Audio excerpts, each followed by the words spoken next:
नमस्कार, मैं हिना खान और आप देख रहे हैं यूपी की बात। देश में चुनावी सरगर्मियां तेज हैं। सत्ताधारी बीजेपी का नारा है कि इस बार 400 पार। लेकिन उत्तर प्रदेश एक ऐसा राज्य है जहां सबसे ज्यादा 80 लोकसभा सीटें हैं और इसी वजह से पूरे देश की नजर इन सीटों पर टिकी हुई है। यहां कई सीटों पर अब तक प्रत्याशियों की घोषणा नहीं हो पाई है, लेकिन उत्तर प्रदेश में भाजपा की अंतिम सूची रामनवमी के बाद जारी हो सकती है।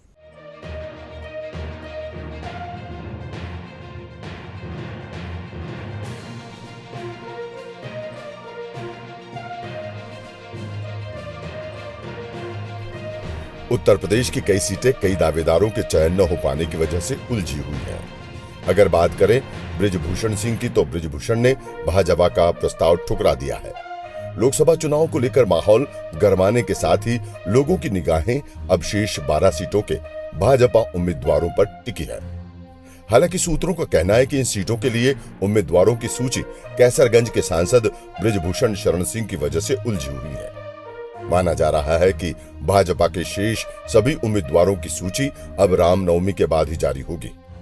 भाजपा नेतृत्व शेष बची सभी 12 सीटों पर उम्मीदवारों की सूची एक साथ जारी करना चाहता है, पर कैसरगंज सीट को लेकर पेंच फंसा हुआ है। इस सीट से सांसद बृजभूषण हर हाल में चुनाव लड़ने पर अड़े हैं, पर महिला पहलवानों से हुए विवाद को देखते हुए पार्टी नेतृत्व उनके स्थान पर उनके परिवार के किसी सदस्य या उनके सुझाव पर किसी दूसरे को चुनाव लड़ाने को तैयार है। भाजपा नेतृत्व का मानना है कि बृजभूषण को टिकट दिया गया तो विपक्ष को बैठे बिठाए एक मुद्दा मिल जाएगा। सूत्रों के अनुसार बृजभूषण के हट को देखते हुए भाजपा नेतृत्व अब MP MLA कोर्ट दिल्ली के फैसले की प्रतीक्षा कर रहा है। बृजभूषण के एक मामले में अंतिम सुनवाई होने वाली है। संभव है कि इसी दिन फैसला भी आ जाए, इसलिए नेतृत्व ने तय किया है कि कोर्ट का फैसला आने के बाद ही सभी 12 सीटों के उम्मीदवारों की सूची जारी की जाएगी। सूत्रों के अनुसार भाजपा नेतृत्व ने बृजभूषण की पत्नी या बेटे प्रतीक भूषण में किसी एक को टिकट देने का प्रस्ताव दिया है। फिलहाल बृजभूषण इसके लिए तैयार नहीं है और उन्होंने प्रस्ताव ठुकरा दिया है। इन सीटों पर तय होने हैं उम्मीदवार। जिन सीटों पर उम्मीदवार घोषित होने हैं उनमें मैनपुरी, रायबरेली, गाजीपुर, बलिया, भदोही, मछली शहर, प्रयागराज, फूलपुर, कौशाम्बी, देवरिया, फिरोजाबाद और कैसरगंज शामिल हैं। बेटे या पत्नी को टिकट देना चाहती है भाजपा। सूत्रों के अनुसार भाजपा नेतृत्व ने विधानसभा उपचुनाव के प्रत्याशी भी साथ घोषित होंगे। लोकसभा की 12 सीटों के उम्मीदवारों की सूची के साथ ही उन 4 विधानसभा सीटों के प्रत्याशियों की भी सूची जारी होगी जिन पर उपचुनाव होने हैं। इनमें लखनऊ पूरब, ददरौल, शाहजहांपुर, गैसड़ी, बलरामपुर और दुद्धी सोनभद्र शामिल हैं। इनमें 3 सीटों पर भाजपा जीती थी, जबकि गैसड़ी में सपा।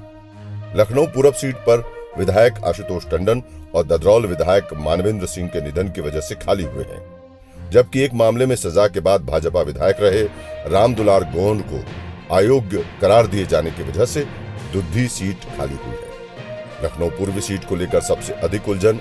उपचुनाव वाले चारों विधानसभा सीटों के लिए प्रत्याशियों के नाम लगभग तय हैं। सिर्फ लखनऊ पूरब सीट को लेकर मामला फंसा है। इस सीट पर आशुतोष टंडन के छोटे भाई अमित टंडन चुनाव लड़ना चाहते हैं। वहीं पार्टी के प्रदेश के प्रवक्ता हीरो वाजपेयी की भी दावेदारी मजबूत मानी जा रही है। कई और लोगों ने भी दावेदारी कर रखी है। ददरौल सीट से स्वर्गीय मानवेंद्र सिंह के बेटे अजय सिंह का चुनाव लड़ना तय माना जा रहा है। गैसड़ी सीट की बात करें तो यहाँ से पूर्व विधायक शैलेंद्र सिंह शैलू और दुद्धी सीट पर विधायक रहे रामदुलार गौंड के बेटे को टिकट दिया जाना पक्का माना जा रहा है। माना जा रहा है कि रक्षा मंत्री राजनाथ सिंह की सहमति के बाद ही किसी का भी नाम तय हो पाएगा। ऐसे में किसकी जीत या किसकी हार होगी, ये फिलहाल कहना मुश्किल है। उत्तर प्रदेश में हो रही सारी सियासी हलचल के लिए आप बने रहें हमारे साथ, देखते रहे यूपी की बात।